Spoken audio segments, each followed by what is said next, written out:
And the picture midway through just for the breakouts. Hello, everybody. Hope you had a good week. And I want to welcome you back to the Ocean Best Practices Workshop. This is the sixth workshop that we've had in consecutive years. And this is the last plenary that we have. We had one earlier this morning or last night, depending on how you see it. And I want to welcome everybody back. This is a chance to review what we have done over the past 2 weeks with everybody and all the sessions, and we distilled the recommendations into a few that we thought were sort of the key ones and common outcomes that we can move forward with. So that's a chance to discuss these. Over the past 2 weeks, we had 19 theme sessions and over 500 participants across the world. It's really kind of an impressive way to participate. And I'm glad that we have this electronic means to do that. It brings us all together. So thank you very much for that participation. And in particular, I want to acknowledge that a lot of this was done with the help of the early career ocean professionals that are affiliated with the Ocean Decade. They participated in several themes and the organization of the entire workshop. And so it was fantastic. I also want to thank the theme leads and co-leads that led those sessions and everybody that participated. So the question is, why do we want to focus so much on best practices? And there's a few things that became apparent, and that is, this is really the essence of why we're doing this, is that best practices do promote efficient and effective operations in the way that we're looking at the ocean and looking at change and how we use the ocean and that information. It improves system interoperability, so it allows us to compare observations from one place to another and also over time. So if we don't have measurements that are interoperable, it's going to be very hard to understand change, and we're all dealing with this issue right now. So it allows us to compare data, increase access, and ease of use. It also helps us to understand uncertainty better. So it provides certainty that the measurements are better. If we all agree on certain standards or ways to calibrate and use methods and equipment, it promotes better development of instruments and sensors. Ultimately, this builds trust. It helps to provide success for anything that is funded and streamline any regulation or use of the ocean that we have. Ultimately, the process that we're going through is not only to develop best practices, but also to deposit them in centralized or at least accessible databases like the Ocean Best Practices System, where new people can enter and learn about how these methods are used from any region in the world and quickly have success. So it enables a higher degree of success for anything that we're doing. So the goal of this workshop was to enter that process, bring some of you in anew, or some of you have been involved, and so to advance what we're doing. And we want to establish a framework with the OBPS where these best practices are deposited for ocean observing. Ocean observing here, I mean everything from the moment that we try to develop the understanding of needs for any type of observation and information, all the way to when we use that information in forecasting and some type of regulation or to plan some type of use of the ocean. The other part of this effort is to try to understand how you endorse, how do you give credibility, how do you make any method or practice popular, and that's what we call the endorsement for these best practices within our community. So the sessions that we had revealed an emerging ambition is that we want to move toward global use of these procedures, global meaning all around the world, and standards that can be formally documented through guides that we can all use easily and effectively.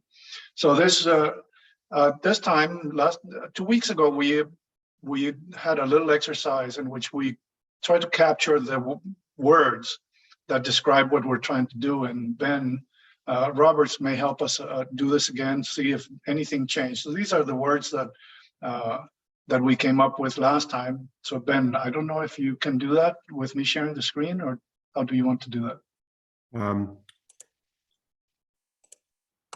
Yeah, please stop sharing, and then I will share the, I put the link in the chat to create another word cloud, and I'll share my screen as we get the responses.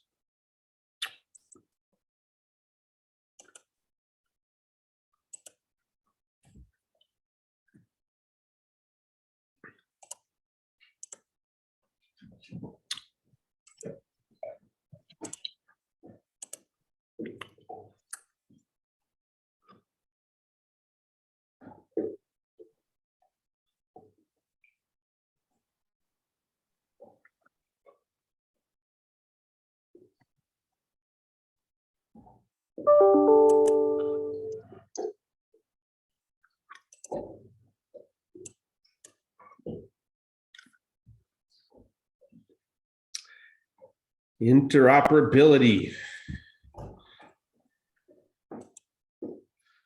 seems to be the dominant theme, but lots of other themes showing up. Engagement of ECOPs, creation, capacity sharing, confidence, endorsement, standards, efficiency. Oh, now we're really hopping. Interoperability is staying there in the center. It seems to be getting bigger. How do we make all this complexity dance together? Huh? SDGs, endorsement, standards, continuing to meet. Doesn't have to end today, right? Although I have a feeling you could use a little break, Frank and Jay and Pauline and Paul. You've been working so hard. And you? Yeah. And we're still getting some results. Let's give it another 30 seconds or so. You can keep adding while Frank continues as well. We'll capture the image later to share. Thank you, Ben. So endorsement and interoperability seem to continue to dominate. Let me go back to the capacity and efficiency.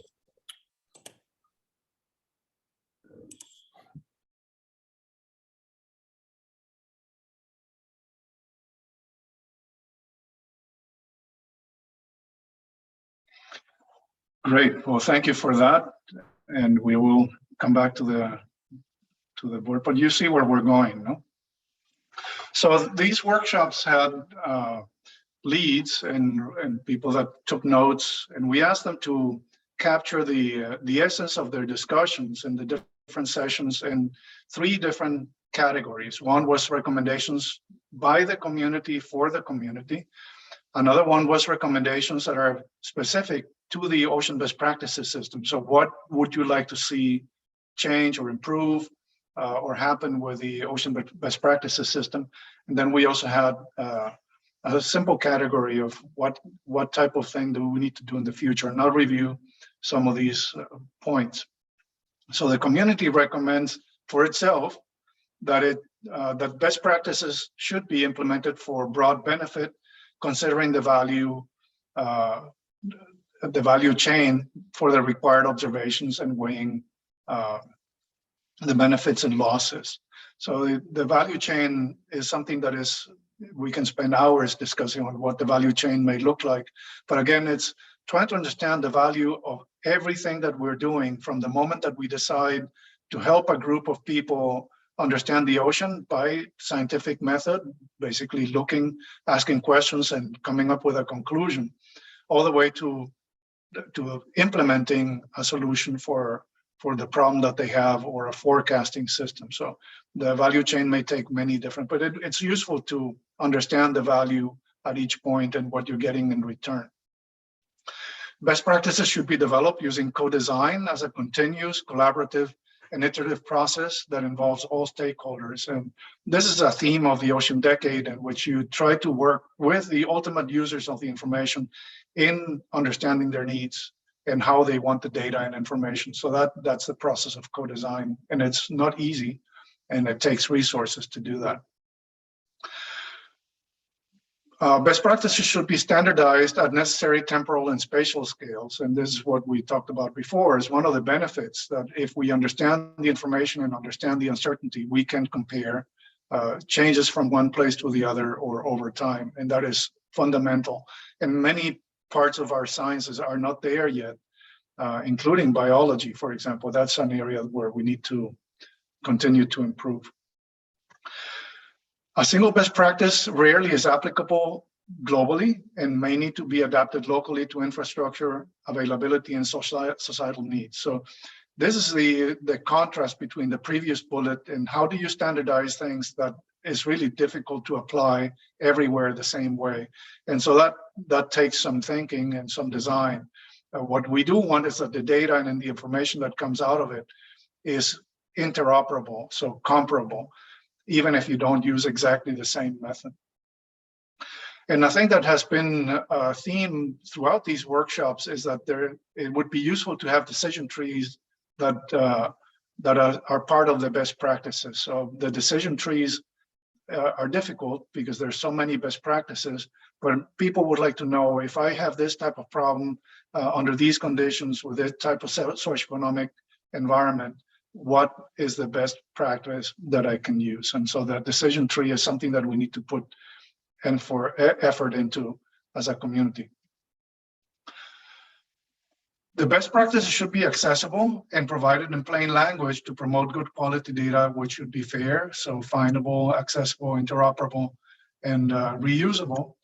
And this makes sense. That doesn't necessarily mean that it's open access. Fair may incur a cost, but at least if it's fair, then it should be useful. The capabilities and practices of existing initiatives and programs provide a valuable starting point for BP. So we don't want to let programs go away without capturing what they're doing. And in fact, we would like to encourage all of the groups that are doing projects right now that use different methods and practices to document what they're doing. That's the best starting point, because it is being implemented or has been implemented for some time. The other thing that is really critical for the community is point toward modeling and forecasting. And in many cases, this is not just a scientific desire. We need to do this from an operational point of view, so we can tell people what is happening. And this is something that should be part of how you develop and scope a best practice. So we need better, more collaborative links between industry, science, management, and operations, which ultimately want to know how things are changing and how things will change in the future. The recommendations for the Ocean Best Practices system seek to endure a long-term process where you take care of these best practices after groups that develop them dissolve. So we know that either for whatever reason, a group may be constituted just to document a best practice and then go away. But you need a method to, or an institution, a process to curate these best practices, and that's what the OBPS is there to do. You want to help networks of communities to link with each other and develop strategies for interoperability. This includes the process of co-design, so supporting workshops like this, and holding people by the hand in order to implement a best practice or document it and store it. It also means that we need to have a way to have the community agree on how you do endorsement, on how you popularize a best practice. So we want to have the OBPS work on approaches to accurately tag, filter, layer metadata and information that easily guides users in how to find and use these best practices. We want to continue to provide a platform where digital assets such as protocols can be open and accessible fairly or through fair protocols, and provide guidance on the possible endorsement processes to the community. And we want to do this in a way that engages the community also in the monitoring. This is not always easy. In some cases, community-based and citizen science is not seen as fully vetted or providing highly accurate data. And yet, if you do this right, you may have a partnership between the government, industry, and the observers in the community that provide the information that you need to monitor change or monitor for change. So there are ways to do this if everybody works together. Now, in terms of collaborations, this category came out in which there's the expectation that community leaders continue to promote the communication over platforms or workshops or find the experts that you need, engage a diverse community, be it either early career people or diversity in any which way that you can consider diversity around the world, to stand up these ocean observing processes and have better uses. So the community should stand up these activities with a horizon that goes beyond the 2020, 2030, a decade. So this is the ocean decade, in a way that promotes integration between disciplines with the goal of maximizing societal benefits and by strengthening the value chain from co-design all the way to use and forecasting processes. So the only way that this can happen, honestly, is that the community finds volunteers, leaders that take these efforts forwards and engages with the OBPS to motivate and establish the process to make these changes. All of us require resources, and yet, to the extent possible, this has to work by people getting engaged in a volunteer fashion to lead either task forces or workshops or working groups, or developing best practices and finding a way to put them in for other people to share. The other thing that is important is capacity sharing and having outreach. So this is the way that you learn from others about what the practices are that are being used, or share practices that are being developed with others. And so this is a two-way street. Bringing best practices and standards into harmonized international formal education curriculum is seen as pretty important, and that at the moment, if you think about how we, all of us that are in academia, stand up formal courses, we may or may not find a way to bring in data processing or data science into a classroom. But largely it is not done. Many people go through graduate school or to the university in general without having an understanding that you need to have interoperable methods and data sets to look at change. And so most people focus on their own project or small scale activities, and they don't understand the importance to do this at a regional level or a global level. And I don't know that we can get there unless we work with the formal education people, the universities, the schools, to provide curriculum that is standardized or at least linked. And the same thing with the informal education efforts. So we have enormous efforts done by non-governmental organizations, citizen groups, museums, and aquaria, and yet a lot of that is fished out of the internet without any type of coordination and curation. And so you end up with different methods, often incompatible with what you're trying to do in looking at change over time.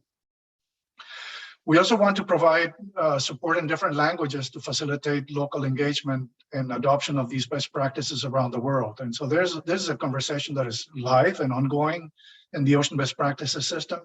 And we will need help. I mean, there's a lot of talk, and we can come back on this when we have an open discussion, is how do we do this? There's technology that can do that right now. Often the technology doesn't yield the best results. So you do have to have an actual person checking the validity of what was translated, especially if you have a chemical method or if you have how you operate heavy equipment. It's critical that you have good translation, let's say interpretation, so that you end up with something that is safe to do. And we have to have a range of communication styles using innovative digital approaches like this, but there may be many others in terms of video or whichever way we can communicate between groups would be very useful. So I wonder if we should break here, Ben, and then come back for the closing. Yeah, I think we were saying groups of 5 or 6, so there's 35 people here. Why don't we do 6 groups?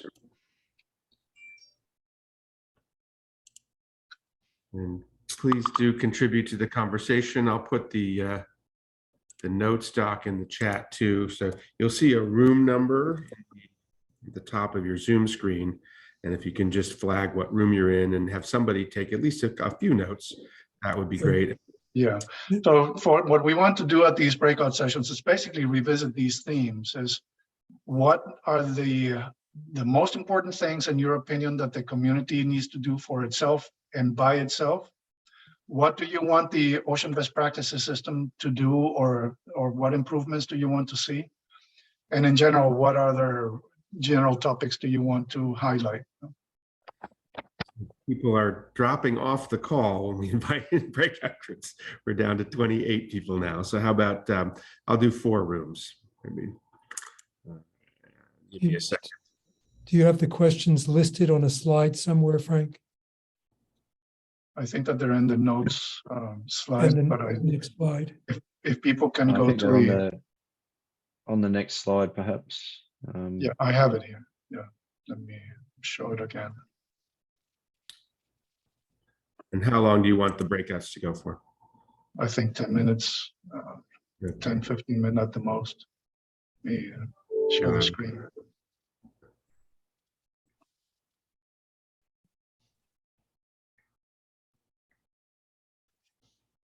So the questions that we have on the screen here, and what are the priority recommendations for the community and for the ocean best practices system, and highlighting the challenges. What are the biggest challenges? And hopefully that can come with some ideas for solutions. Okay, I've got 4 rooms set up since we're down to 28 people. How you said 10 or 15 minutes? You want to leave it open and just give me a signal when? Oh, let's do 10 minutes. Ben. 10 minutes. All right. So you'll have a 9-minute clock and then a 60-second countdown, and then you'll automatically be brought back to the main room. So don't click to leave. You'll just be brought back. And here we go. See you back here in 10 minutes.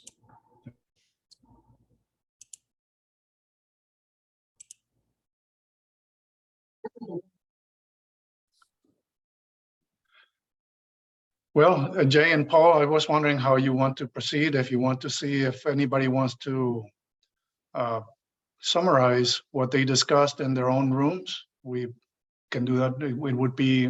It has to be very, very short. But if anybody wants to summarize what was discussed in the first round of room 1. Or maybe given the time, just, hear one highlight, something that really stood out, and get a bunch of voices. That's another way to do it, because the summaries can often go on. No, we want the highlight. Yeah.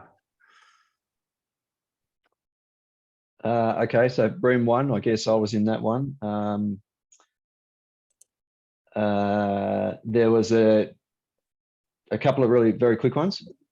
A desire to better capture the different initiatives and programs who could contribute best practices, which I guess comes back to that sharing, trying to promote that sharing of best practices between different groups and different organisations, and improve communication and collaboration through Ocean's best practices system beyond just the annual workshop.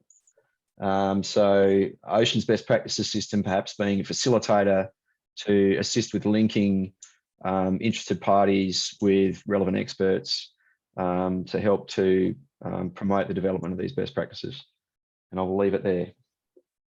That was the first round of room 1? Yes. And second round of room 1, anybody?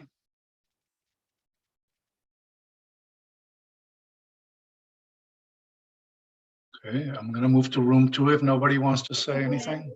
Never mind. No, go ahead, Yimi. So the second round of room 1, for the first questions, the priority recommendations for the community and for OBPS, it mainly surrounds the communication, whether it's using different channels for different stakeholders, as well as communication between different disciplines. There's also mention of interoperability, having expensive instruments and low-cost instruments, how we can do what needs to be done to make the measurements comparable and interoperable, as well as communication or bad or not working practices. And for the second questions, the biggest challenge moving forward, from the first round, it was about insufficient communication, but the second round is about, we mentioned about insufficient resources, because there's no straightforward resources that can be managed by different countries and different personnel. And then there's also the need for policy makers to support the development of best practices. It was mentioned that certain cultures, best practices is not really prioritized, and what needs to be done to make best practices the priority, and as well as the validity and sustainability of best practices, because technology advances, would best practices be outdated? So that's all from second round of room 1. Thank you. Thank you, Yimin. Wonderful. How about room 2, first round? And let's see if we can get 1 or maybe 2 highlights. Very short. Benny, do you want to do it?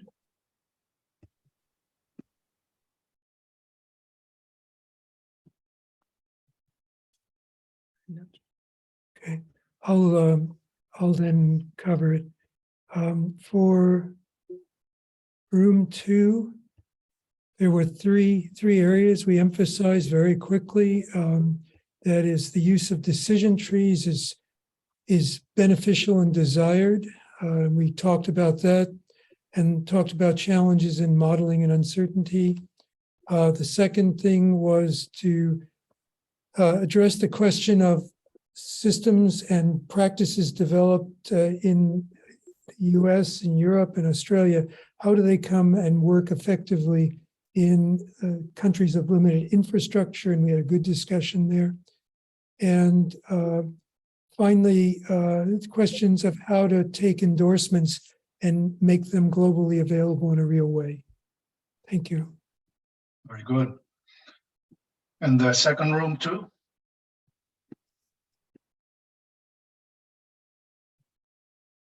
I will go with that because we were the second room 2. So I think that this topic came up in the 2 rooms I was in this: don't work in a vacuum, try to build networks and volunteer to build this type of community. I think that many of our colleagues get in and focus, and very narrowly they isolate themselves. And I think that that's for what we're trying to do, we need to break out and break that model. So we need to engage people in whichever way we can to network.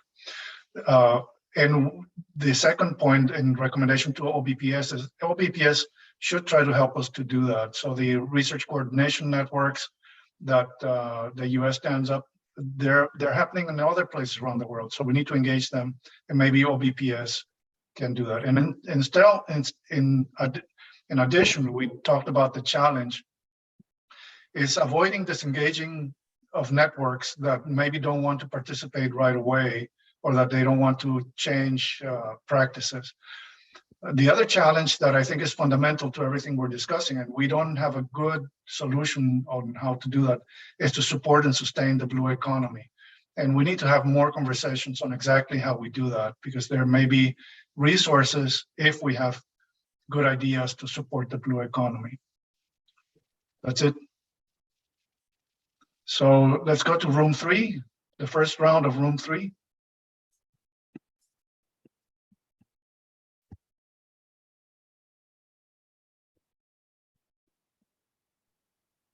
Anybody? Well, I can very quickly, maybe Caroline might have wanted to do it. Very quickly, and they're very similar comments, in fact. In room 3, of course, we've immediately acknowledged that the challenges are complex and huge. Definitely talking about community engagement and bringing all the groups together in the process of developing and using best practices. And we did sort of identify that the Ocean Decade is probably one of the main mechanisms now that it's on the scene. And very possibly Goose, of course, in that.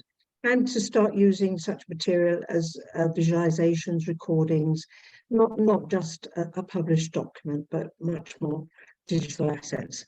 There was the comment about transferring resources and information to low-income countries and communities that have underrepresentation and that depend on the ocean, and maybe their needs and interests are not priority at the moment, but they should be higher up the priority ladder. And then I think we just started into OBPS and started talking about finding information. And I won't go into the second breakout because somebody may want to do that, but there was a need for some additional help on finding information and making it easy and intuitive. Thank you, Pauline. Let's go to the second breakout of room 3.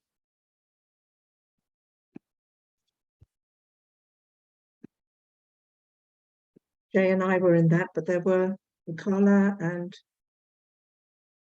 Jack was there.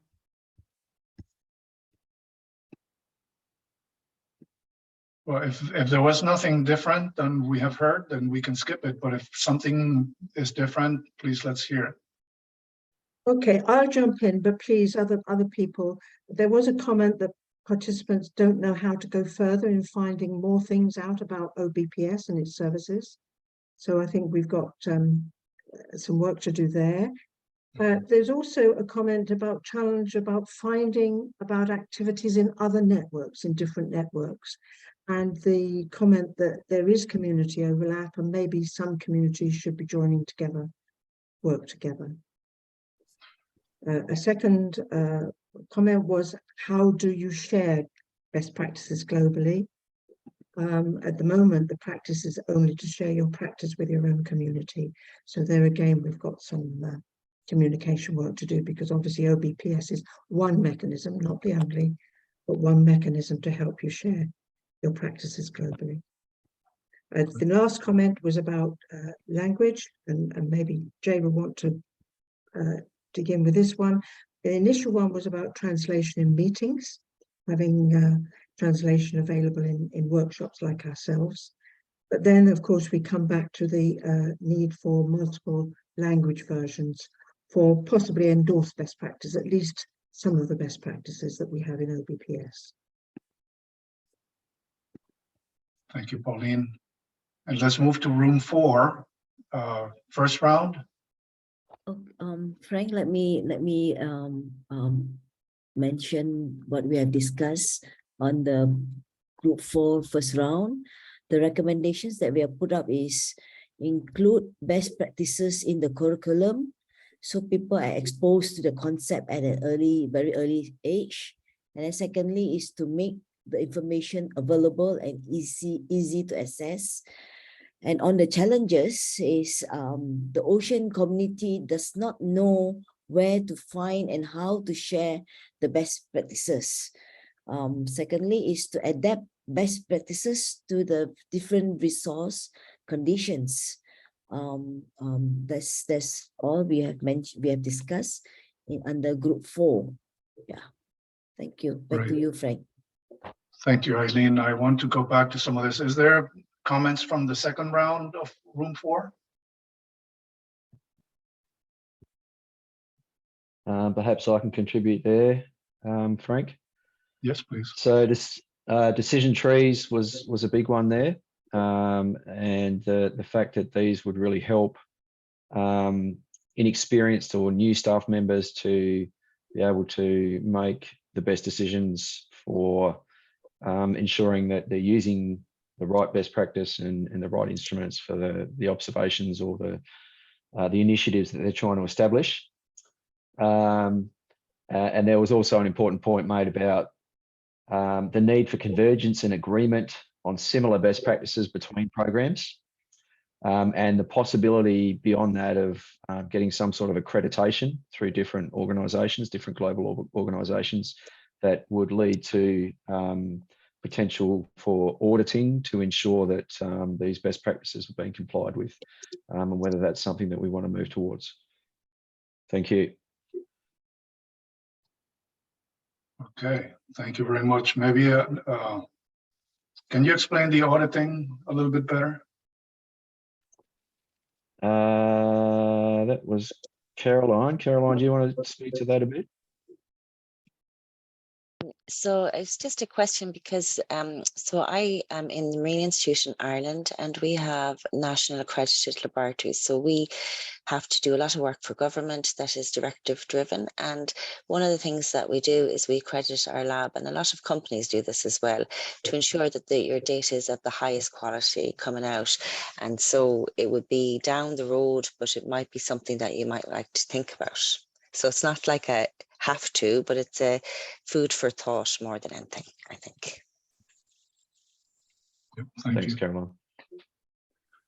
And I want to go back to Eileen's point to including best practices in the curriculum at the earliest age. And I wonder, how early do you think that we need to start with this? I mean, I've been concerned about graduate school and the way that we train professionals. So, and basically at that age, but I agree with you that it would be ideal to have earlier ages understand that if you want to compare anything with anything, you need some standards, and our brain tends to do that automatically. And so we detect change, you know, every second of our lives, we're making decisions and detecting change.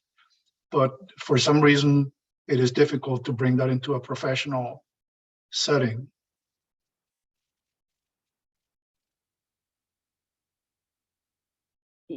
Yeah, I think, you know, even for certain countries to bring best practices in the curriculum is easier said than done.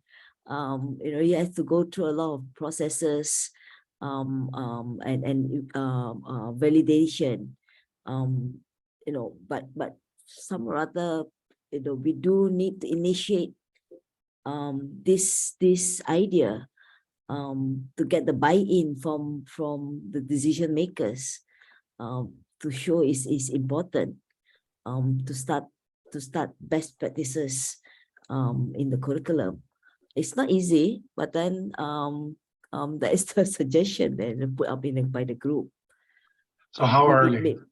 What age do you think they need to start learning about the scientific process and standardization and best practices? Well, if you were to ask me, this is not from the group discussion. You know, we did not mention how early is early. If on my personal opinion, it should, you know, the moment we introduce science to the student, it should start from the very beginning, before there's strong indication in terms of comparison, standardization in the syllabus. Yeah. So a recommendation could be that the Ocean Best Practices system work with publishers of textbooks and that are, and I don't know how many teachers around the world use similar textbooks, or they find information around the web to teach their classes. And it's probably different. And the US is it's a nightmare because every state has different, every county almost has different education rules. And so it's very difficult to standardize anything. But I do see your point. Like for my country, Malaysia, you know, we you know, basically Malaysia is not that big. We standardize all our textbooks in the public school. You know, so at least there is somewhere we can start off with, you know, if we share the similar textbook by all the schools. Great. Good points. Are there any other things that people want to raise at this point before we go into closing the meeting? Anything that you have in Yes. your mind? Yes, my friend in his master degree did research in development education with the James. So we can get advantage of this James that can help students from elementary and secondary school to get a big idea, the maritime, the ocean, as well as we can encourage the invention, because I found, since I have been working in my organization that are interested in research and innovation, we seldom find young student who has innovation about maritime. So I think if we encourage inventors in invention relating to the ocean and sea, so we can solve some issue in the future. So Mohammed, I wonder if you can chat with the Ocean Best Practices system through the website, or put your email in the chat, or how we can reach you to make contact with your colleague on developing curriculum and you and your institution about maritime operations, and specifically how we can collaborate. Yes, I can. If you'd like to send you my phone number or my email, do you to see that? You can put it in the chat, I think. Okay, anybody else?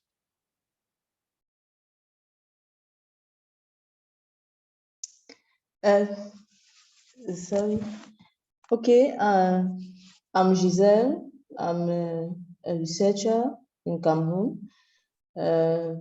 Presently, I'm doing my work on jellyfish diversity, ecology, and I'm also studying how anthropization, anthropic activities affect or influence the blooms and their proliferation.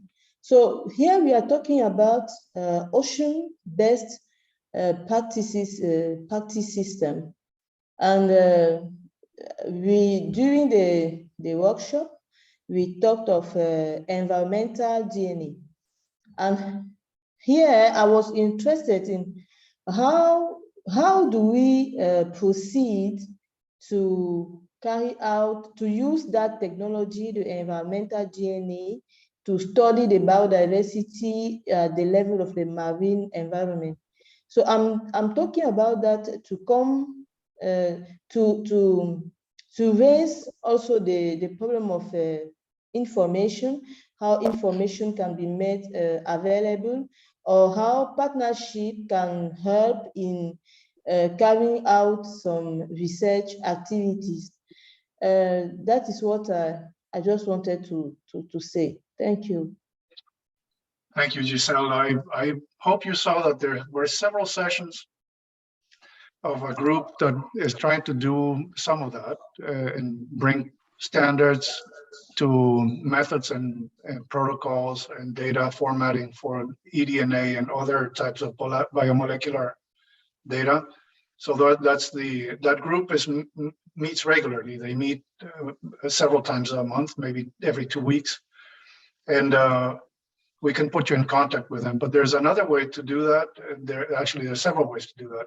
One is keeping track of the Ocean Decade group called OBON, O-B-O-N, or Ocean Biomolecular Observing Network, and trying to join them. And they're easy to find. If you look for OBON, Ocean Decade, you can find them, or send us an email and we can put you in contact. And they deal specifically with how to implement biomolecular methods for ocean observing and developing standards and so on. It's a developing network. It's under the Decade.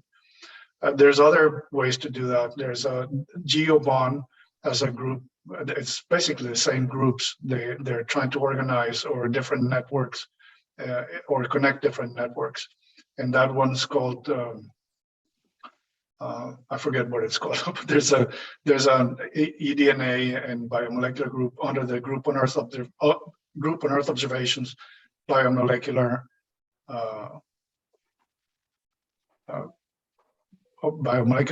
observing network, GeoBond for biomolecular efforts. Anyway, so thanks for that point. Any other ones?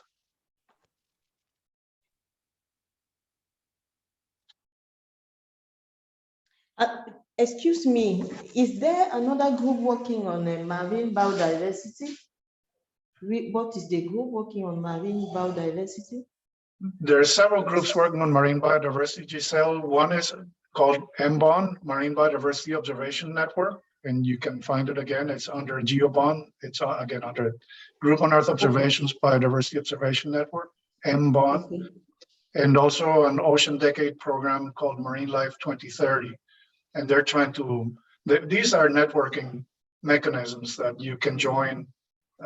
If you look for Marine Life 2030, or the website is marinelife2030.org, then please send a note. Thank you. Okay, great. And where are you, Giselle, just to know? I'm in Cameroon, Ah, wonderful, great, in Africa, in Cameroon, Gulf of Guinea. excellent. Okay, so I think we can move to closing. Ben? Frank, can I make just a comment and get a survey? The dialogue in the chat has continued to discuss the introduction of best practices in the curricula. And some are suggesting younger, but some are talking about the university. This is a subject that was brought up 2 years ago at the workshop and last year, and seems to be fundamental to setting a baseline. I'm wondering if we can think about how can we go forward with that. And in particular, I'm wondering whether we should convene a small group of people, let's say in a task team, to address the introduction of best practices into curricula. I'd like to discuss it, but I'd be interested in the chat just to say yes or no, I think we should have such a team or not committing yourself personally. No, I think, Jay, I would put it, I think you should commit yourself personally. If you're interested, put your name down and let's organize a group. Not just say yes or no. Of course, it's interesting and important, but if you want to do it and if you want to volunteer your time to organize something like that, please put your name in the chat and we'll get back to you. And I don't know, Jay, if this is something that can be established under the umbrella of the Ocean Best Practices System as a task team. There may be different mechanisms to do that.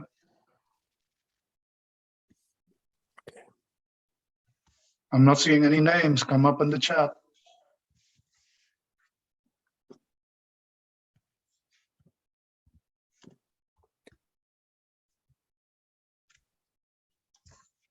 Perfect. Thanks, Samran and Giselle. Somebody else? Excellent. Great. And there are other people that we had over the session. We had Steve Diggs, and there were several other people interested. So maybe we can talk to the people that participated in the workshop as a first cut, Jay. Yeah, absolutely. While we're putting names in, can I get another picture, folks? I'm sorry, the computer failed me last time. Could we just turn on our videos briefly? And then we'll come to a conclusion. Thank you. As many as possible if you're willing to do it. That's great. Thank you, everybody. One more. And this time, if you can wave at me, just say hello. Thank you very much. That's good. Right. Thank you, everybody. Thanks, everybody.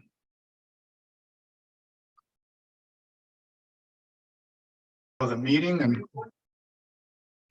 let's go toward the end of the meeting, and I think that we now are. I think that this group is obviously very much on the same wavelength that protocols and ocean best practices should service communities in different countries and be simple and easy to be adopted by all ocean stakeholders, including the earliest stages of stakeholders. So at this point, I want to thank the workshop committee. Paul Van Ruth led the program committee, really did an enormous amount of work communicating with all the leads and developing the protocols and the session programming. So that's just wonderful work, Paul, really appreciate it.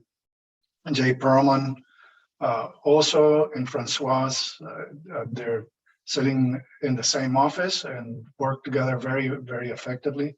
Rebecca Zitoun is an early career ocean professional, and she was very engaged at every level, very constructive and helped with everything. Eileen, also your participation was great. Sola Areoye, who I think is also going through a little bit of a health issue right now, and I hope that you're okay and gonna come back safe from what you're going through. And of course, Pauline, who has helped us in every step of the way with the website and making sure that we all take and get together. And last but not least is Ben. Ben is sitting there for, even before we started this meeting 2 weeks ago, we had many, many discussions. So Ben had the skills and the technical support to provide us and bring us all together without a hitch, so this is great. Really, thank you very much, Ben, and thank you all for your contributions. And so this is the kind of thing that Jay does as a hobby. He takes pictures. So thank you, Jay. This is the people that participated. Everybody, thank you very much for participating. And I also want to thank the sponsors. The OBPS, the Ocean Best Practices System, is a project under UNESCO, the Intergovernmental Oceanographic Commission, and it is sponsored both by the Global Ocean Observing System, GOOS, and the International Oceanographic Data and Information Exchange, or IODE, both under the IOC. And we also had not just one, but we had 2 research coordination networks. Heather Benway brought her ship-based time series, RCN, and we had the Ocean Research Coordination Network, OceanOBS RCN. And those are sponsored by the National Science Foundation, and we're very thankful for that. So thank you very much. And if you want to communicate with the Ocean Best Practices, these are the emails, or you can go directly to the webpage, oceanbestpractices.org. And there's a button there where you can leave comments and communicate. But thank you very much, everybody. Really appreciate it. And I hope we can meet soon again. Any last minutes, Jay, Paul, anybody in the committee? Ben? Well done, everyone. Thank you. Thanks, Thank you. everyone. Thank you very much.